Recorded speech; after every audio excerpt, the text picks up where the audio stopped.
Hello there, my name's James Kelly and welcome along to episode 9 of this Scot Goes Popcast. Yesterday, our regular commenter on the blog, Marcia, said, James, it's time to forget your obsession with independence, at least for the weekend. And of course, what she meant by that is that it's Eurovision weekend. The grand final is taking place in Rotterdam tonight, and there is nothing more important than that. So this is the Eurovision special of the Popcast. So this year has been a bit unusual for me because I've been so wrapped up with, the Scottish election and with the pandemic that I didn't really watch any of the national selections or watch any of the songs on YouTube or anything like that. I just watched the semi-finals, completely fresh, didn't know any of the songs at all. First time in about 20 years that I've done that, so I think I quite enjoyed doing it that way. But there are obviously a lot of very casual fans of Eurovision who would watch the final every year, but would never dream of watching the semi-finals, let alone listening to the songs in advance. So maybe the most useful thing I can do in this podcast is to give you sort of general overview of what to expect, what leapt out at me from the semi-finals, what's unusual, what's a bit different this time, and who the favourites are. But before all that, of course, I have to mention that the Scot Goes Pop panel-based poll that I commissioned during the election campaign did have a Eurovision question. Polls are very expensive, so we may as well get our money's worth by mentioning this as much as humanly possible. The question asked, did people want a Scottish entry or a United Kingdom entry to represent Scotland at the Eurovision? And this was the only question in the entire poll that was forced choice, where there was no don't know option, no neutral option. Every single respondent was forced to answer this question whether they wanted a Scottish entry or a UK entry.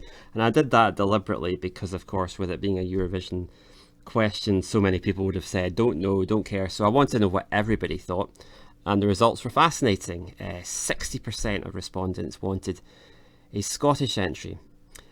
And unlike the question I asked in the Survation poll that I commissioned at the start of the year about the Olympics, that showed a narrower majority in favour of a Scottish team at the Olympics. But the difference is that the Eurovision, there's no rule that would prevent Scottish representation. It's really just a matter for the BBC to negotiate with the European Broadcasting Union. And it's not hard to say that they'd be able to do that if the will was there, because, of course, the BBC are one of the biggest contributors to the Eurovision Song Contest. They're one of the UK, represented by the BBC, are one of the big five that have, automatic entry into the grand final. They don't have to go through the semi-finals. So it's not beyond the wit of man to see that if, for example, they were to offer maybe swapping their big five status, automatic entry to the grand final, for maybe allowing Scotland, England, Northern Ireland, Wales to all compete separately, that would probably be agreeable. So it's just a question of, are the BBC willing to accept the will of the people, the will of the licence payers? Because it's been clearly established, it wasn't even within the margin of error. Scotland wants its Eurovision entry, BBC. And when Graham Norton says, representing the United Kingdom tonight, we can all say, not in our name, Graham. But the one thing none of us will be saying tonight is Le Royaume-Uni 12 points, because, once again, the UK have a complete no-hoper entry. There are really 4 types of Eurovision Song Contests. There are the contests where there's an overwhelming favourite and it just turns into a complete procession and that favourite wins very easily. There are the contests where there's an overwhelming favourite but there's a big surprise and that favourite doesn't win. There are the contests that are predicted to be very competitive, with lots of countries very close together in the betting, and where maybe one country emerges from the pack and wins very easily to everyone's surprise. Or, of course, there are the contests which are predicted to be competitive and actually are competitive. So what we're going to have this time is, one of the latter two, because the betting is very close, and Italy and France are the favourites, and they're very close together at the moment. Italy are this, as I record this anyway, Italy are the slight favourites, very slightly ahead of France. And there are also 4 other countries which, if the betting is to be believed, have a realistic chance. They are Malta, Ukraine, Switzerland, and possibly Iceland, who are sort of in the fringes of contention. So there are a few interesting things about that list of 6 favourites, or 6 countries that are assumed to be in contention. One of them is that 2 of those countries are from the Big Five, which is not that common because the Big Five have often struggled in recent years. Certainly the UK have struggled extremely badly for basically the last 2 decades. So it's interesting to see Italy and France right up there in contention. Another thing is that obviously one of the criticisms of the Eurovision Song Contest over the last 20 years or so has been the dominance of the English language. There used to be a rule that countries had to sing in their own native language, or official language I should say. That rule was scrapped in 1999, and since then typically you'll get the vast majority of countries singing in English and maybe just a small smattering of countries singing in their own language. But of the 6 top countries, in the betting anyway, 4 of them are not singing in English. Not surprising, of course. Italy and France, they would always, well, almost always sing in their own languages. That's not a surprise. But Ukraine are singing in Ukrainian. And interestingly, Ukraine have won twice in the past. Once with a song in a mixture of English and Ukrainian. Another song in a mixture of the English language and Crimean.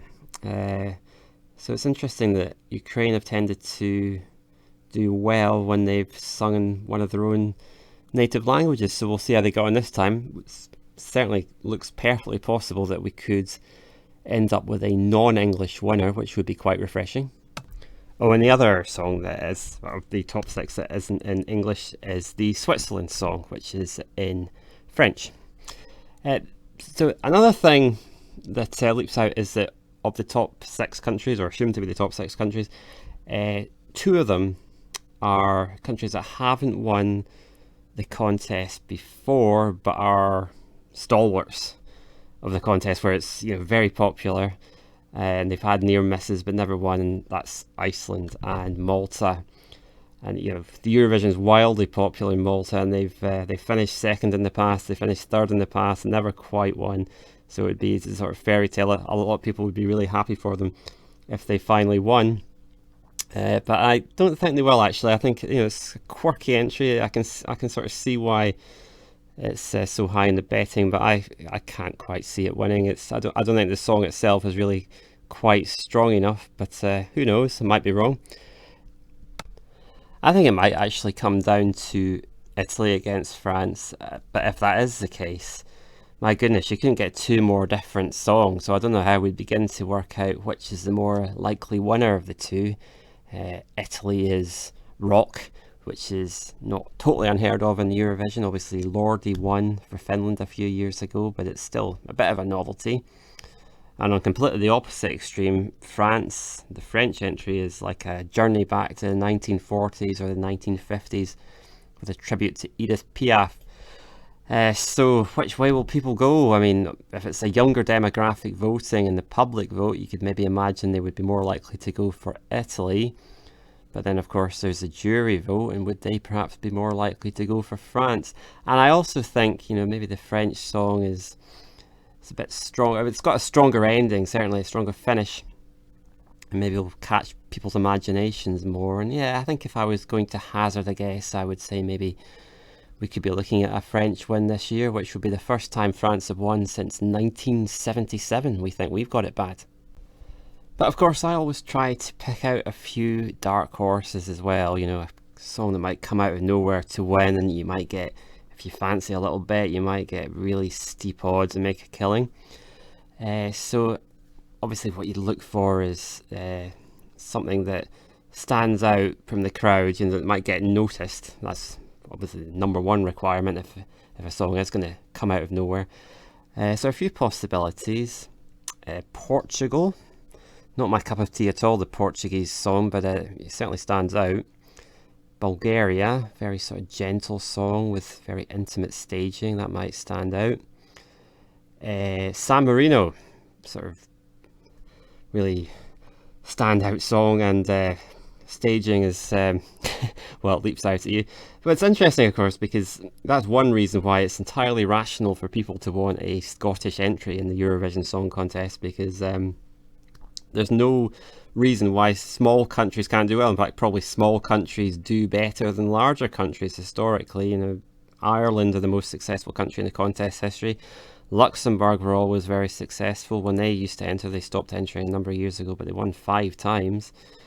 And Monaco won the contest, so if San Marino won, that would really prove the point that we should probably be sending a Scottish entry. The other song that I'm going to have my eye on maybe is Greece. I wouldn't say that nothing particularly special about the Greek entry, but it's just a very simple song, very catchy and very effective staging. It's sort of very simple what they're doing. It's a sort of green screen effect, but it really, really works and it stands out. So that's a possibility, although I think if it does well, it's probably more likely to finish top 3, top 5, rather than being the outright winner.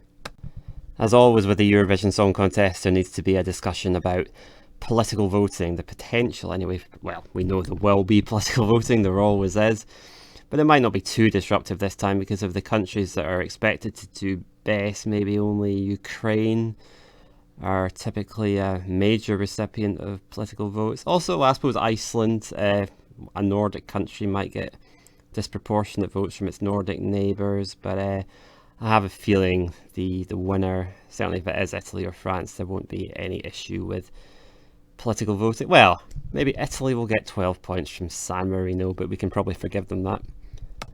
So I hope that quick overview has whetted your appetite for this show tonight. I haven't played you any clips of the songs just for copyright reasons, but what I will do, well, I'll try and remember to do, is include links to the YouTube videos of some of the songs I've mentioned in the blog post accompanying this podcast. So I will be back at some point, probably, I hope, with an episode 10 of the Scot Goes Popcast, and I will endeavour to get a guest next time. I did try and get a guest this time. I sort of put out an open invitation to see if any Eurovision fans would like to take part, but there were no takers.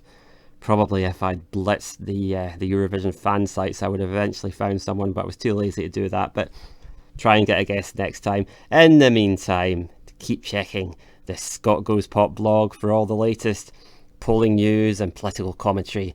Until next time, see you later.